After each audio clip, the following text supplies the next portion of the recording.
সবুজ পাহাড়ের কোলে ছিল একটি ছোট্ট সুন্দর রাজ্য, নাম নূরনগর।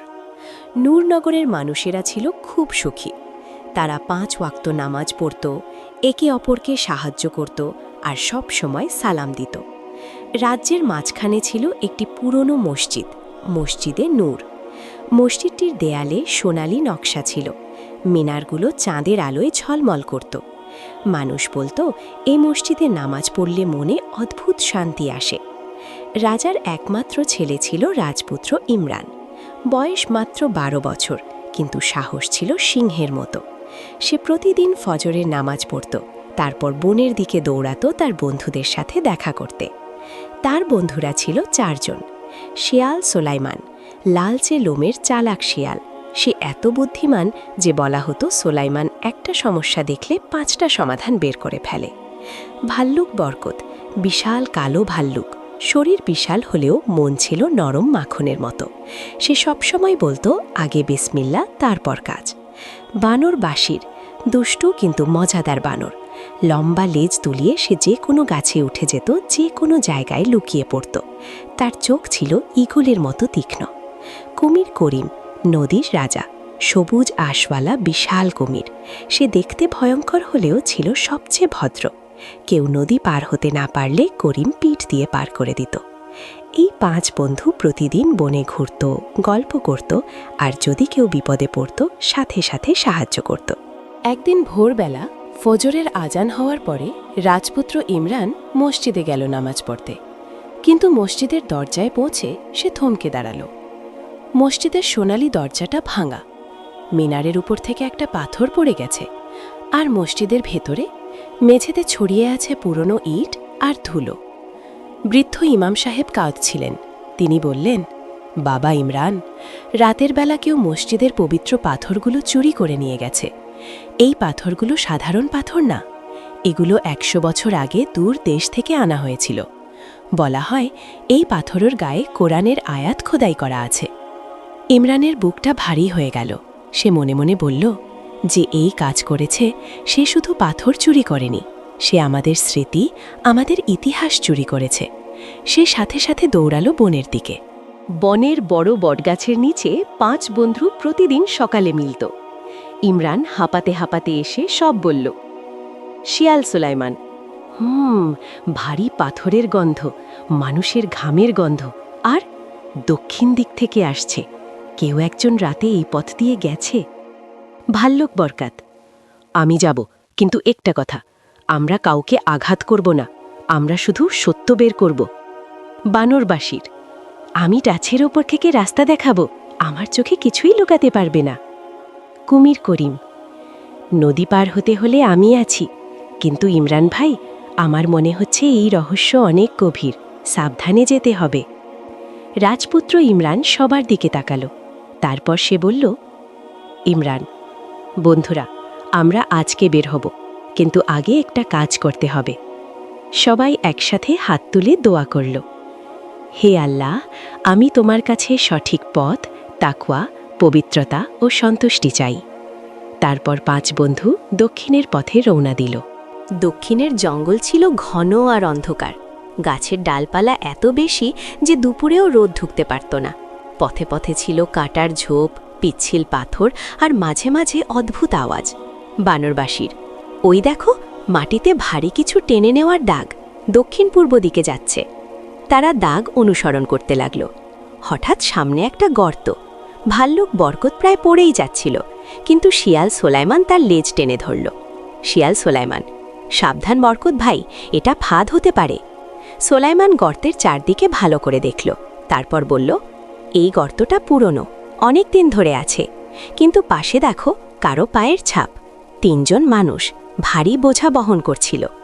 ইমরান, তাহলে পাথর চোরের সংখ্যা 3।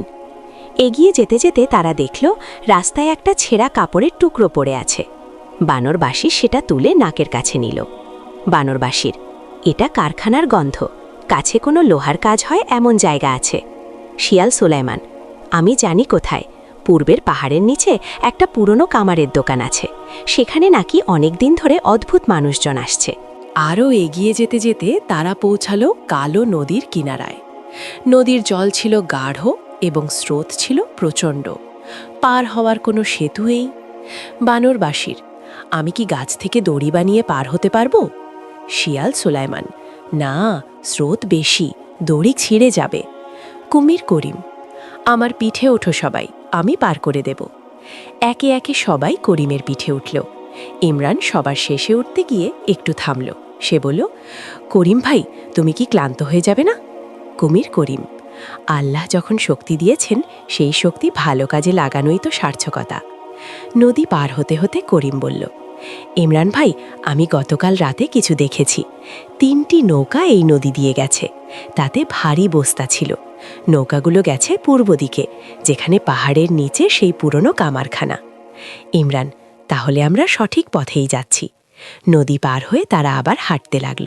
পাহাড়ের নিচে পৌঁছে তারা দেখল একটা বড় পুরনো বাড়ি, চারদিকে উঁচু দেওয়াল, বড় লোহার দরজা। বানর বাসির ঝুপ করে দেওয়াল টপকে ভেতরে ঢুকে গেল। কিছুক্ষণ পর সে ফিরে এসে ফিসফিস করে বলল, ভেতরে 3 জন লোক আছে, আর হ্যাঁ, মসজিদের পাথরগুলো আছে, বড় বড় বস্তায় ভরা। তারা পাথরগুলো কাটতে চাইছে, বলছে পাথর কেটে গহনা বানাবে, বিদেশে বেচবে। সবার মুখ গম্ভীর হয়ে গেল। চলো ভেতরে ঢুকি। কিন্তু শিয়াল সুলাইমান তাকে থামিয়ে দিল। না বরকত ভাই, রাগ দিয়ে কাজ হবে না, বুদ্ধি দিয়ে কাজ করতে হবে। তুমি রাগ করলে তারা ভয় পেয়ে পাথর লুকিয়ে ফেলবে, তারপর অস্বীকার করবে। আমাদের এমনভাবে যেতে হবে যাতে তারা নিজেরাই সত্য স্বীকার করে। ইমরান ভাই, তুমি সামনে যাও, সরাসরি কথা বলো। আমি, বাসির, বরকত আর করিম, আমরা চারদিকে থাকব, কিন্তু আমরা কেউ কাউকে মারব না। তুমি শুধু সত্যি কথা বলো। রাজপুত্র ইমরান একা লোহার দরজার সামনে দাঁড়ালো। সে গভীরভাবে শ্বাস নিল। তারপর মনে মনে পড়ল, আল্লাহই আমার জন্য যথেষ্ট, আর তিনি সর্বোত্তম কর্মবিধায়ক। সে দরজায় টোকা দিল। দরজা খুলল একজন রুক্ষ চেহারার লোক। সে ইমরানকে দেখে বলল, কে তুমি, এখানে কেন? আমি নূরনগরের রাজপুত্র ইমরান।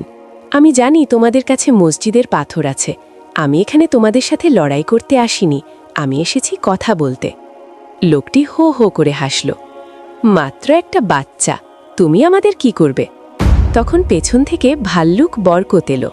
তার বিশাল শরীর দেখে লোকটির হাসি বন্ধ হয়ে গেল। তারপর কুমির করিম মাটিতে এসে দাঁড়ালো।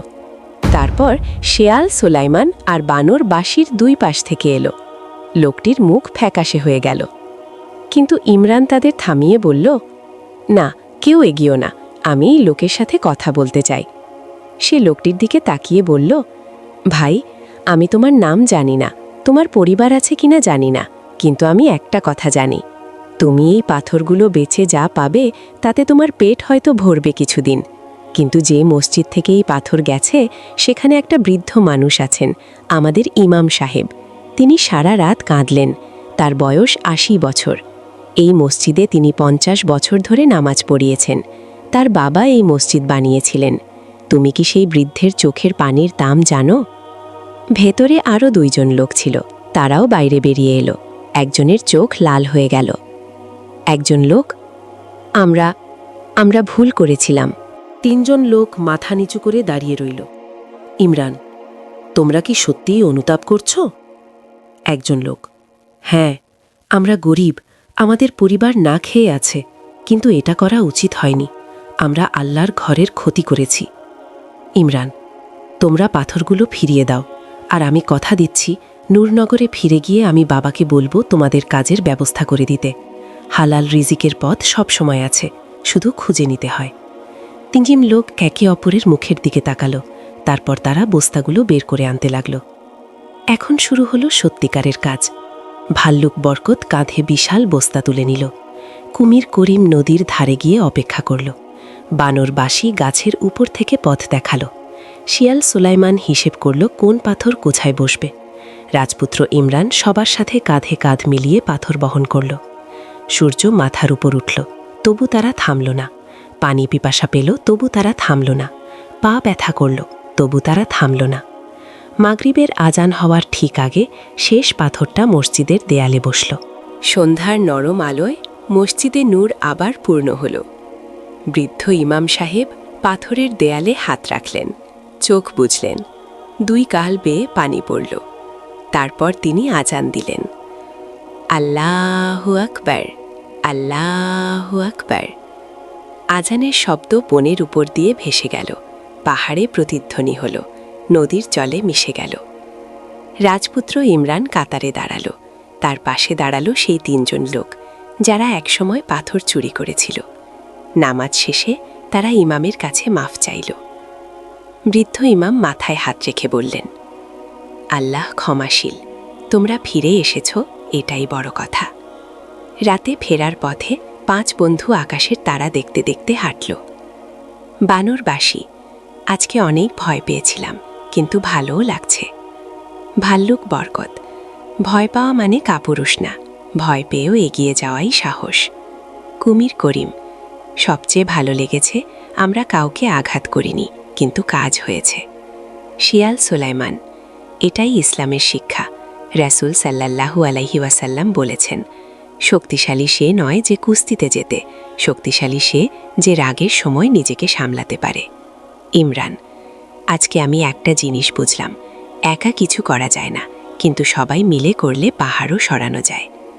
বটগাছের নিচে পৌঁছে তারা আবার একসাথে বলল, আলহামদুলিল্লাহি রব্বিল আলামিন।